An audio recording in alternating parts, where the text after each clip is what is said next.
Hello, today we will be covering the spawning of enemies in Godot. We will create this enemy spawn system that spawns different types of enemies and different amounts of enemies based on the current wave.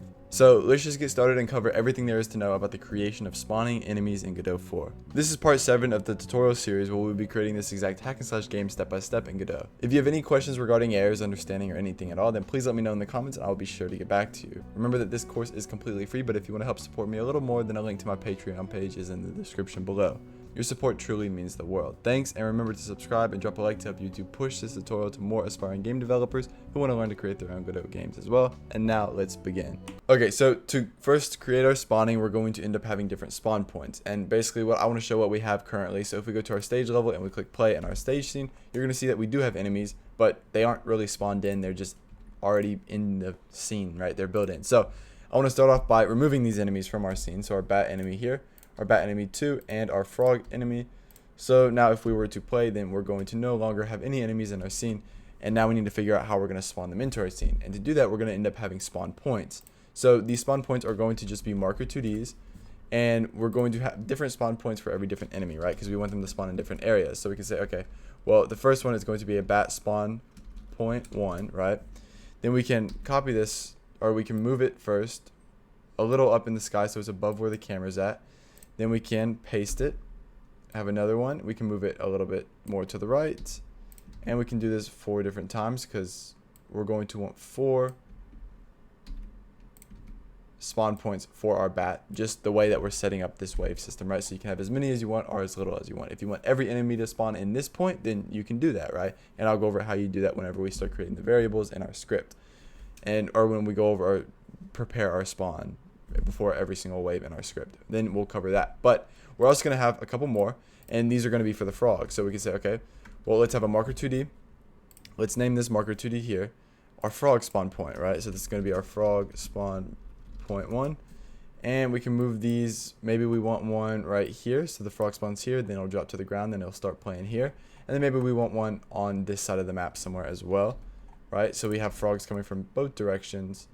We can say okay there, and then we can put one more here, and then that's going to be our spawn points. And then now we're going to move into the scripting and how are we actually going to spawn the enemies onto these points that we just designated for our enemies, right? So to do this, we can come into our script up here in the stage level, and in this script we're going to first of all have to create some more variables that we don't already have. So these variables are going to be, okay, well, what are we going to need? Well, we're going to need a current wave variable because we need to know what wave that we are currently working in, right? So we can say, okay, var current wave is going to equal an int because we have no idea what that's going to be set to. We'll set it to 0 at the start. So we could set it here, but we'll set that whenever we start creating our animation, or when we start creating our prepare our spawn animation, or prepare our spawn function, right? So we'll go over that then. And then we're going to end up needing an export variable for every single enemy that we have. So okay, we can say export var, which is going to be what are our two scenes that we need to have in our script that we need to spawn. What are our enemy scenes, right? So we can say, okay, well, var bat scene, and this is going to be a packed scene, and we will set this very, very soon, right, in our inspector. So we can say, okay, packed scene, and then we're going to need one more for our frog. This is going to be our frog scene, which is going to also be a packed scene, just like that. And then if we go up here to 2D and we go to stage level and we go to inspector, you're going to see that we have bat scene and frog scene. So we can end up loading these in based in our scene folder. So we can go, okay, well, bat scene is going to be our bat enemy scene. Frog scene is going to be our frog enemy scene, right? So we can say, okay, scene frog.tscn right there. And then we can go back into our script now that we have those as our variables. So we're going to end up being able to instance those into our script. And then we're going to be able to spawn them as a child of our spawn points, right? That's going to be the main function of what we're going to do. But let's go over how we're going to do it and how we're going to create this wave system. So to do that, we can say, okay, well, var starting nodes, because we're going to need a starting node amount. So we know how many nodes we start with in our game, because this is going to allow us to know when our wave is over. When have all the enemies died, right? So Once all the enemies died, then we want to transition waves. But we're going to need to know the starting node, and we're going to need to know the current nodes after we spawn in the enemies, right? So we're going to set this before we spawn in the enemies, and this is going to be updating constantly. And the moment these equal each other means the current nodes is going to be equal to the starting nodes, which means there's going to be no enemies on the map, which means we need to increase the wave and move on to the next wave, right? So that's how that's going to work. And then we're also going to have one more variable, which is going to be our wave ended, which is just going to be it's going to let us know when we're spawning enemies and when we're not spawning enemies based in other functions that we're going to create, right? Okay, so that works. Now we're going to move into our global.gd, and we're going to create some variables here in our global script. These variables are going to be, for one, we're going to have a current wave just so we can access that without or through every other script in our game. And then we're also going to use this in a later episode whenever we update our score and we display our current wave at the bottom of the screen. So that's where we'll use this. And then we will say, okay, var if we're moving to next wave, which we're going to end up using in this tutorial. So we can say, okay, var if moving to next wave. This is going to basically, in the future, we're going to respawn our player's health, and we're going to set it back to 100 every time we are positioning into a next wave. So if this is equal to true, right? Okay, this is actually not an int here. This needs to be a boolean, right? So I don't know why I put a int, but this is a boolean. So if we're moving into the next wave, then our player is going to end up regaining his health, and he's going to go back to 100. Okay, so back here in our stage level script, we're going to go into our ready function, and we're going to basically prepare our spawn. So what are we going to need to do when we prepare our spawn? Well, we're going to say, okay, well, current wave is going to be equal to 0. And the reason this is because whenever we position into our next wave, we're going to just add 1 to this. So then when we start our game, we're basically going to be moving into wave 1, right? Because we're going to be at wave 0, and then we're going to be moving into wave 1, right? So we don't want to start at wave 1 because then we'll move into wave 2, and that's not going to look right. So we'll start it like this. And then we can just update our global variable that we created, right? So our current wave, we can say, okay, global.current wave is equal to the current wave, right? And then that really isn't going to do anything because we're going to update that in our process function later on. So this is just to update it to 0 when we start. Then we're going to set our starting nodes and our current nodes. This is what gets a little confusing, right? Because this is going to kind of decide, well, do we need to position into the next wave or not? Because if our starting nodes is equal to, right, this is a ready function. So if our starting nodes is equal to the get child count, which is going to be the amount of nodes here in the scene tree, right? So if this is equal to the amount of nodes, that means that's the base nodes. That's what we have to have in our game. That is excluding every enemy, right? And then our current nodes, since we are in level 1, we can also say, well, there's not going to be any enemies in our scene, so we can also equal this to the get child count just for now, so we can end up positioning into wave 1, and I'll explain how that works once we create this next function.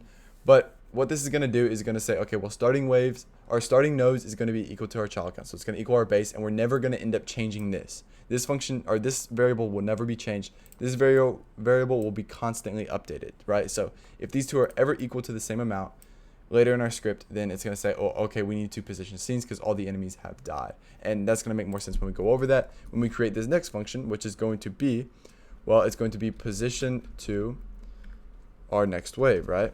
Which is a function that we are going to create. Position to next wave. I don't know why I cannot type. That's horrible. But, okay.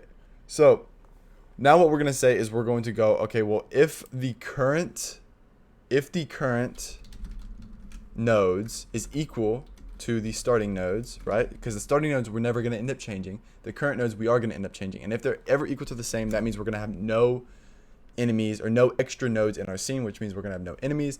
So we can say, okay, well, if our current wave, we're going to say, okay, well, if current wave is going to plus equal 1. So now we're going to move into the next wave, and we can update our current wave, right? So by saying global.current wave is going to equal the current wave. So the moment we change it, we can update it. And then we can print our wave, and we can show that this is going to end up working the right way. But I also want to go over creating a little animation for whenever we position waves. And that's going to be something I want to go over as well. So we'll end up putting that line of code here. This is going to be our animation. And then we also want to do a little thing here and say, okay, well, if the current wave is not equal to 0, If it's not equal to 0, which means we are moving into like wave 2 or we're moving into wave 3. But if we're moving into wave 1, then we want to, if we're moving into wave 1, we don't really want to say, okay, we'll transition to the next wave, because that's not really going to be beneficial, because later on we're going to end up, upping the player's health, and we don't need to do that whenever we're first at the game. So we can say, okay, well, global dot moving to next wave is going to equal to true. So the only time we're going to say, okay, we're moving into the next wave is if we're moving into a wave that's other than moving in from 0 to 1, right? So if we're moving from 1 to 2, then we want to set this to true, and then we'll end up changing this to false later on in our script. And then we're going to create a little quick animation real quick, scene transition animation. We're going to go into our scene transition animation scene here, and this is where we created some of our other animations, but we're going to end up creating a new animation here, and we're going to just say, okay, well, this is going to be our between wave animation. This animation can last for however long. We can say, okay, a second. We can get our color rect. We can keyframe it at 0 here. Then we can maybe go a little darker to like this, so it kind of darkens the screen a little bit, but not too dark.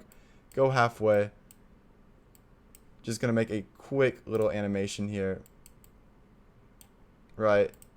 Keyframe that so it darkens just a tiny bit, and then we can keyframe this again, and then that's gonna look good. Then we can go into our stage level, back into our script, and then we can call this animation here through our, because this scene here is instanced within our project, right? So we can say, okay, well, scene transition animation, which is a variable that we created at the top, and then we can say, okay, play, and then between wave. See, so this is a variable that we created up here, and it just kind of gets our animation player from this scene right here, right? So we can just end up calling this, and then since it's a 1 second wait, we can maybe throw in a little wait time down here. We can say, well, wait, get tree dot create timer, and then we can say, okay, well, how long do we want our timer to last? Maybe 0.5, since the wait's a second, so maybe we wanted to spawn it as we're fading into our, as it's fading out, as the darkness is fading out, maybe we want to end up spawning in the enemies.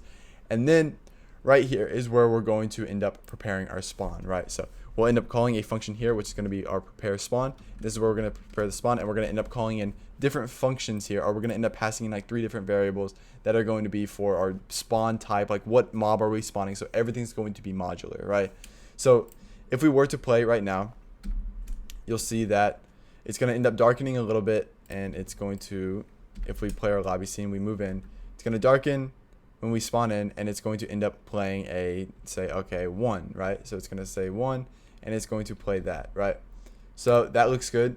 The only issue that we're having is this color rect here on this scene isn't big enough. So if we get our color rect here, we make it a lot bigger like this, then we go and we play, then everything's going to look right, or technically it should look right.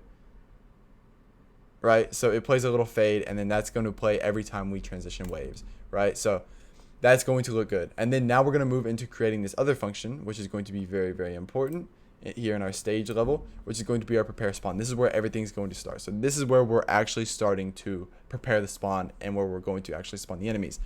This is going to be complex, and first I want to go over what we're going to do. So we're going to call this function here, and we're going to pass through some different variables into this function.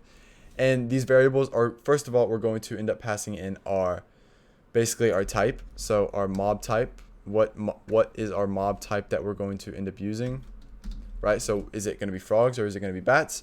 We're also going to pass in a multiplier, right? So how if we want, a 1.5 multiplier on the frogs and a 4 multiplier on the bats. So if we have, in state, it's going to times it by the current wave. So if the wave is equal to 1, then we're going to end up having 4 bats if the multiplier is equal to 4, right? And this will make more sense in a minute. And then we have to pass through how many mob spawns that we have within our scene, right? And then we can create this function down here. This is where the magic's going to happen, right? So function, boom, create it. And then we're going to say, well, okay, let's have a mob amount. So how many mobs are we going to end up spawning in this wave? So we can say, okay, mob amount is going to be an int, and we'll set that here in just a second. And then we can say, or I guess we can set it now. We can say, we can set it as a float, and it can be, or I guess, yeah, we'll set it as a float here, and then we'll say, no, we won't. We'll just set it as a normal variable, and then we'll say, okay, well, let's get a float of current wave. So the current wave that we have, which because the current wave is an integer, and if we're going to times it by 1.5, which could be a multiplier that we have, so we need this to equal our current wave. We need it to equal like 3.0, so we can times it by 1.5, because if it's equal to 3 and we try and times it by 1.5, logic math, it won't work here in scripting, right? So it just wouldn't work together. So we can times this by our multiplier, because we need to make sure that that's a float. So then our mob amount here is going to be a float as well. And then, so I guess something preparing spawn here isn't the type. Okay, so we ended up, I don't know what I was thinking. I typed this in completely wrong up here. So we're going to end up having to, actually type in what we want to pass through. I don't know why in the world I typed this in like this, but we can say, okay, well, what's our type? Well, our type is going to be bats, right? So we're going to say, okay, bats. Our multiplier up here is going to end up being, for our bats, it's going to be 4.0, and we're going to end up having 4 mob spawns as well, right? So we can say, okay, well, we're going to have bats, and then right here we can say type multiplier, and then we can have spawns, right? So we're going to end up having 4 spawns in our game, right? So bat spawn 1, bat spawn 2, bat spawn 3, bat spawn 4. We're going to end up having 4 here, which is going to be our multiplier. So basically, we want to spawn in 4 more bats every single wave. So wave 1, we want 4 bats. Wave 2, we're going to want 8 bats, right? So we can say mob bat, and then that's how we're going to control this. That's going to basically decide that. Then we can have a variable, which is going to be our mob wait time, which is just going to be a universal wait time between every single spawning wave of enemies, which can be equal to 2 for now. And then we can say, okay, well, let's print a testing. So we can say, okay, mob amount, and we'll look at this later. We can say mob amount is going to be equal to whatever our mob amount is equal to, right? So just so we can check that in the output later on. And then we need to set some sort of spawn round, so we know how many times we need to spawn in our enemies based on how many enemies we need to spawn in, right? So we can say, okay, well, mob spawn rounds is going to be equal to mob amount divided by our mob spawns, so however many mob spawns we have. So let's say we have 4 mob spawns and we have 8 bats. Well, that's going to equal, we have 4 mob spawns and we have 8 bats, right? So the mob amount is 8, and then our mob spawns is only 4. We're going to end up having 2 rounds. We're going to spawn bats twice, right? We're going to spawn 2 sets of bats, and we're going to wait 2 seconds in between spawning those bats. Basically, so when we get into higher waves, we need to spawn, 18 bats. We can spawn it in different waves, right? So we can say, okay, boom, boom, boom, boom, right? And so it doesn't just glitch them all in and spawn them all in at once, right? Then we can call another function, which is going to be our spawn type. And in our spawn type, it's going to basically spawn the enemies in their different respective types, right? So we can say, okay, type. Then we can say, we can pass through our mob spawn rounds that we created. And then we can also pass through our mob wait time that we set.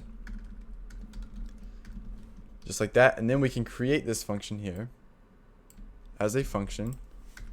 And we can say function, spawn type, right? And set that up as well.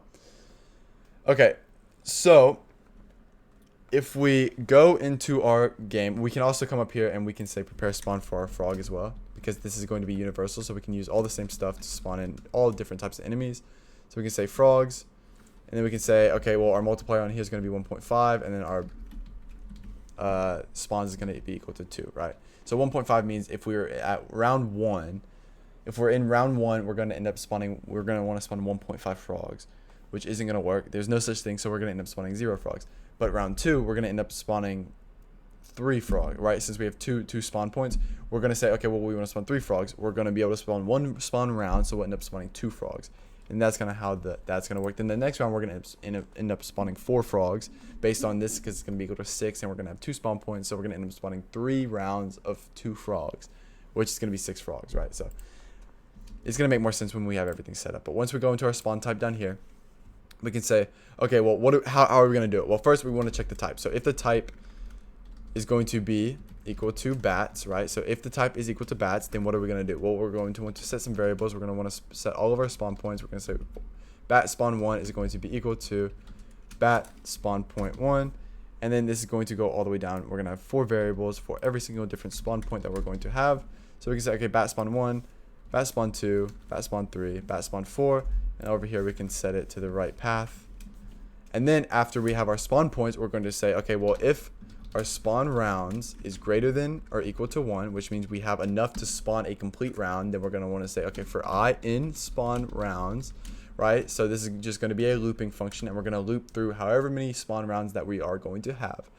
And then we can say, okay, well, we can say we're going to want to set everything up. So we're going to say, okay, var bat1. So this is going to be the very first bat that we spawn. Is going to be bat that scene, which is that variable at the top that we created, which is the pack scene variable that we instance. And then we want to instantiate it like this.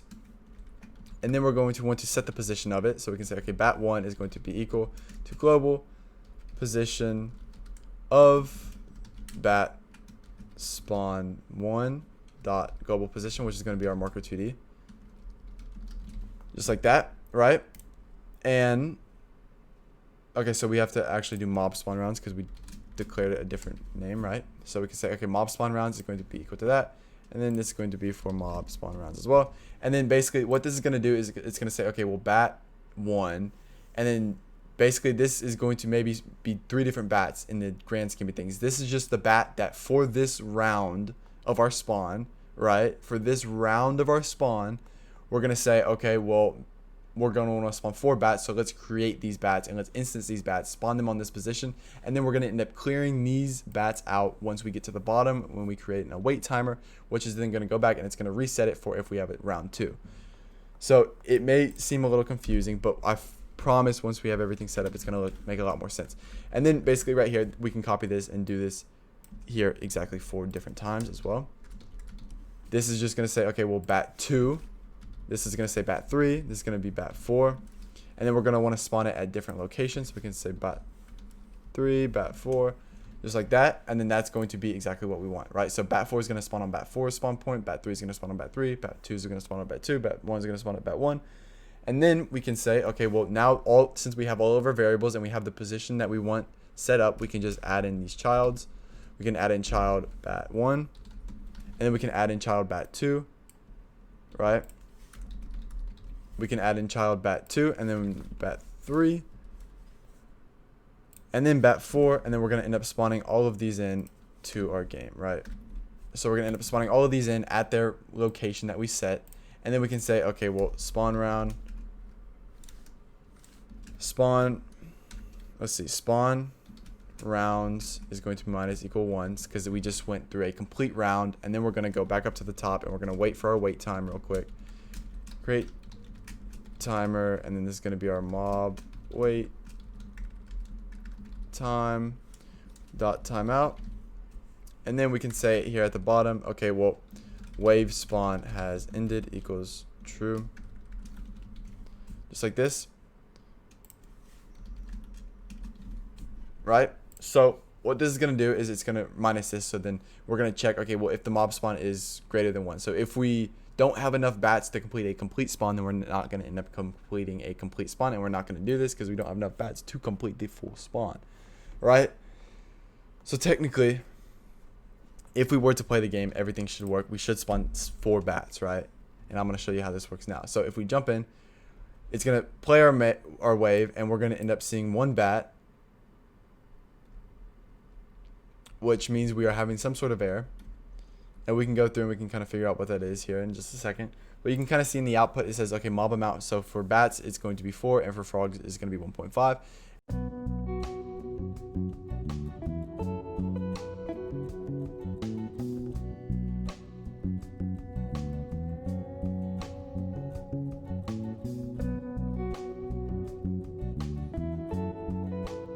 This is a complete mess up on my part. I just spent about 3 minutes looking for this.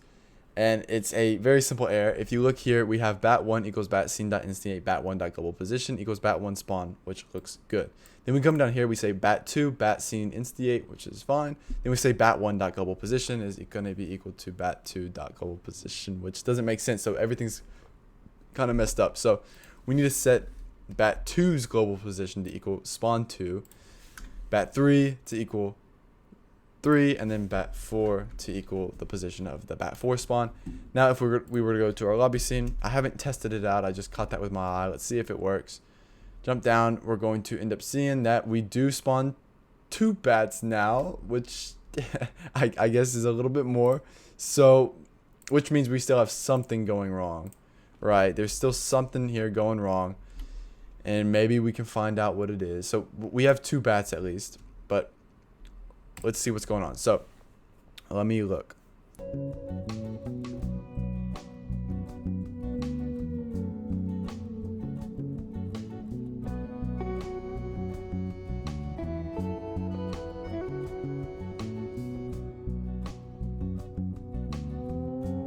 Okay, so I just caught something else. You see this bat spawn 3 here is actually overlapping bat spawn 4, and our scene transition animation is actually not in the center. So we ended up moving that, and we're thinking that that's one of our spawn points, when really it's not, right?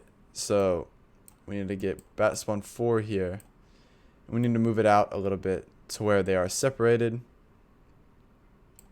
And then now, let's click play. Let's see what works. That's just another error. I don't know if that's necessarily causing this, but it was, right? So that is going to fix our bat spawn, and now our bat spawn is going to end up working. So that it's just a little errors like that may happen to you, and you just gotta look through your code, make sure everything's working right, and then maybe you can fix it up just like that, right? So very basic error. We're lucky that it was not something worse than that, but you can kind of see that the bats work. They are enemies. We are able to kill them. And then now to end up spawning in the frogs, it's going to be basically the exact same way. And then it's going to be even easier because we already have all the functions and all the logic set up, right? So they'll die. They'll end up disappearing when they hit the ground, just like the bat should do, right? And the bats spawn just like that, right? So we never end up actually going and saying, okay, well, now we want to. Like we never update our current nodes and check if it's equal to position into the next wave. If we did do that already, because that has to happen in the process function, if we did do that, then we'd end up going into wave 2 and we'd spawn more bats, right? But we don't end up doing that yet. We're about to do that here in just a minute. So let's first go to our stage level, open up our script. We're basically going to almost duplicate this, what we did here, but just do it a little bit different. We're going to say, okay, well, if the type, or else if the type is equal to frogs, right? So else if the type is equal to frogs,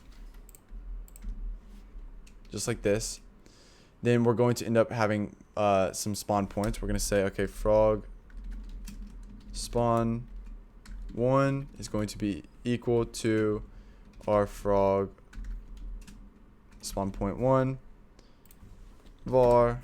This one is going to be a lot quicker to set up because it's going to be the exact same style. Spawn 2 is going to be equal to spawn 2, of course. And then we're basically going to do the exact same thing that we have here. So we can end up copying the top 2 lines up here, paste them down here in our frog function. We can say, okay, well, if our spawn rounds, our mob spawn rounds is going to be equal to greater than 1, that means we have enough to spawn in a complete round. Then we're going to say, okay, well, for I spawn rounds, this is how many times we're going to end up spawning our rounds, right? We're going to say, since we only have 2, we only have two this time. We can say frog 1 is going to be frog scene, and then frog 1 dot global position needs to equal to our frog spawn 1, right? Just like that. And then we can copy this just so we can change the number and keep everything a little bit more simple, just like this. And we can say, okay, well, var frog 2, because this is going to be our frog 2 now, is going to equal frog scene instigate, and then we're going to say frog 2, and then we're going to be at frog 2 spawn, and then we are going to end up adding our childs, which is going to be our 2 frogs. So we can say, okay, we'll add child frog 1, and then we can copy this and add in frog 2 as well, just like that. Okay, frog 2, frog 1 looks good. And then we're going to end up minusing our spawn round, so we can end up saying, okay, well, we just completed a complete spawn round now, so we can say minus equals to 1, so we can say spawn round has been finished. And then we can say if there is more enemies than just 1 round, we can have some sort of wait time. So create timer, this can be our mob wait time, and then dot timeout, right? Now if we were to play, you're going to end up seeing that it's going to work, but the thing is, we're not going to end up spawning any frogs because it's round 1, right? Because we don't end up spawning frogs in round 1 because our multiplier is 1.1. So 1.1 times 1 is not equal to 2. So we don't even have a complete round. So we can't spawn them.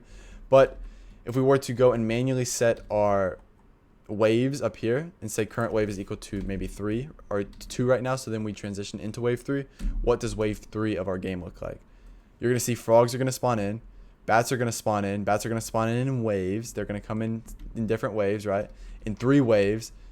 Frogs are going to come in 3 waves because we're going to have 6 frogs because of 1.3 multiplier, right?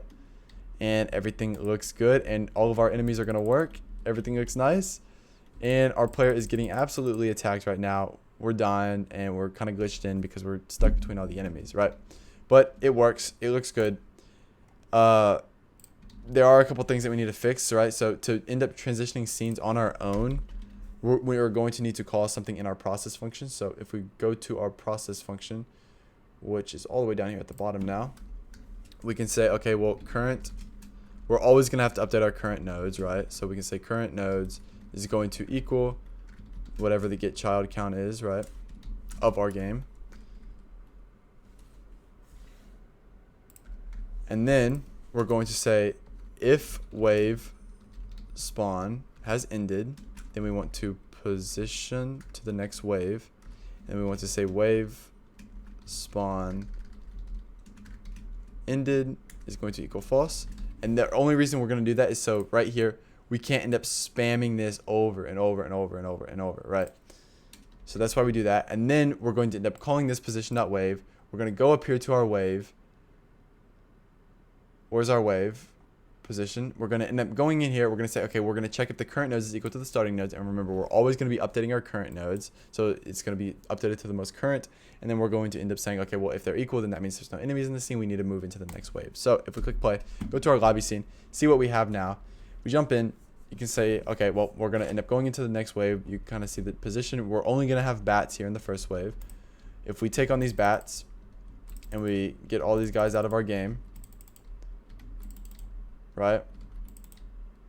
And then eventually you're going to see that they're all going to hit the ground. They're all going to move out. And then we're going to end up going into and positioning into wave 2. Hopefully. Which it seems like we're not.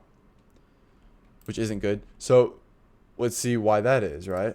So coding is basically, or game dev is basically a thing of trial and error. It takes a lot of trial and error. So do we ever set this to equal to true? I don't know. Well, we can print something, right? Test. Do we ever set that to true? We do, right? Spawn wave has ended. Spawn wave ended equals true. Spawn wave ended equals false. Okay, so we're not calling this the way that we need to call it. We need to call it by checking to see if spawn wave has ended equals to true. And then we also are going to end up needing to call, we're going to need to change this spawn wave here in our other function.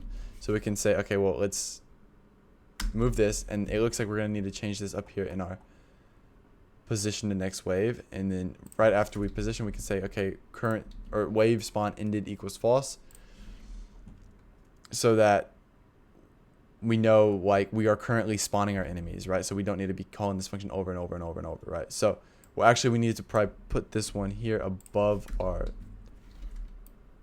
current wave, so we're not changing the thing every time, right? So, or maybe we need to put it above our animation. I don't know. We'll have to play around with this and we'll have to check it out, right? So we can say, okay, let's put it up here. Let's see if we click play, what's going to happen. You're going to see we're going to spawn in. We're going to spawn in our enemies. We're going to end up calling this test over and over. So the reason that the last time it was messing up is because we called it the moment we started our game, and we ended up changing it to false, so it never ended up calling it ever again within our game, even whenever all the enemies were dead, right? So let's see what happens now. Because this in our process function here, it's calling that over and over. Let's see. So once all the enemies move out, what happens? We're going to position into the wave, the next wave. And that's, okay, so that's how we're going to have to do it. If that makes more sense. Hopefully that makes more sense. So let me walk you through the entire code real quick so we can understand what's going on. So we start off by creating some variables. Our basically moving in our scenes that we're going to end up spawning in. We have our current wave int. We're going to have a current and starting node, so we know how many enemies are in the scene and how many are not, so we know when to move on. We have a variable here, which is a bool, to know if our spawn has ended or started, so we can kind of keep track of that. And then we're going to end up moving into our ready function, which is going to set our current wave to 0, and it's going to basically set our starting and our current to the same. So the position to next wave is going to equal, okay, well, it's true, we need to move into the next wave. We're at wave 0. So then we can say, okay, well, wave spawn ended equals false. Wave spawn ended equals false, which means, okay, so that means there is a spawn in progress. If it's equal to false, there is a spawn in progress. Then we're going to say, okay, transition into the next wave. Current wave is going to plus equal 1. Global.current wave is going to equal current waves. That's just a little update function. We're going to wait just to give our animation time to play so it doesn't look too rushed. Then we're going to end up spawning in our things. We're going to end up doing all the logic here to decide, okay, for that mob, is it bat or frog? Doesn't really matter here. We're just going to end up spawning it in by our multiplier, or the amount of mob spawns for that enemy, our type, and everything like that. Then we're going to pass in the type, the mob spawn rounds, and the mob wait time into our spawn type. And then this is where all the spawning is going to happen. We're going to instigate the scenes. We're going to set the position of different bats based on how many spawns we have, and everything like that based on the different type of enemy. And that is kind of how the entire thing goes about, right? So, and then down here we're going to say, okay, well, if spawn has ended, which is only going to happen for basically the entire round. It's going to be calling this the entire round, right, that we're playing. And the moment it is equal to this, then we're going to say, okay, well, the moment it's equal to that, we're switching scenes. Let's change this to false so we stop calling this animation. And then boom, we're going to move into the next round. And then that's how that's going to work, right? So we can end up playing this for as long as we want, and it's going to work. You know, we can move into round 2, round 3, round 4, round 5, round infinite. It doesn't really matter. And we will be able to play our game. And there is kind of a looping part to our game, and that looks good. So I hope this video was able to help you in some way kind of learn instigating and spawning in enemies and everything of that matter. I really do hope that you were able to learn something and that your hack and slash game is coming along pretty well. But there are some more episodes in this series, and there's a lot more things that I do want to cover, like some bugs, like some stuff that you're seeing, right? But we can kind of see that we're going to end up moving into round 2 now. So we're going to have two waves of bats, and we're going to end up having 2 waves of frogs and everything like that. If you want less frogs, then you can set the multiplier to be a little bit lower. But there are some bugs that we want to go over, and that's what we're going to be going over in some next episodes. We're going to create a health bar and some other stuff, and it's the score, keep track of everything else, and it's going to look amazing. So I hope you were able to learn something. If you have any comments or questions or anything like that, please leave it down below. Thank you so much for watching, and until next time, stay safe and have a wonderful, wonderful rest of your day. Bye-bye.